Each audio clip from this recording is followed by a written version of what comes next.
Pasukan elit TNI Angkatan Laut dipalak 5 orang preman di wilayah Bekasi, Jawa Barat. Video aksi preman memalak tersebut sempat viral di media sosial. Diketahui peristiwa itu terjadi pada Jumat 16 September lalu. Peristiwa itu terjadi saat anggota Komando Pasukan Katak hendak pulang dari bertugas sekitar pukul 4 sore.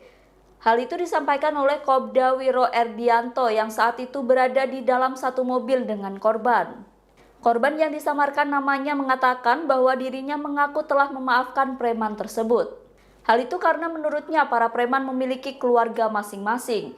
Sehingga jika kasus dilanjutkan ke jalur hukum, dirinya merasa kasihan dengan keluarga para preman itu. Selain itu, korban mengatakan jika di dalam mobil tersebut dirinya bersama dengan istri dan anaknya.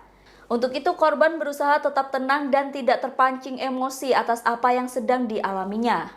Setelah dipanggil Polsek untuk mengklarifikasi, memaafkan preman tersebut, karena saya masih berpikir mereka pun juga mempunyai keluarga masing-masing. Kalau nanti saya lanjutkan ke proses hukum untuk mereka ditahan atau gimana, sempat kasihan juga lihat mereka gitu. Dalam satuan saya di Angkatan Laut mengajarkan bahwasanya seorang prajurit atau anggota TNI tidak boleh bersifat arogan lah terhadap masyarakat, karena kita itu punya moto bersama rakyat TNI kuat.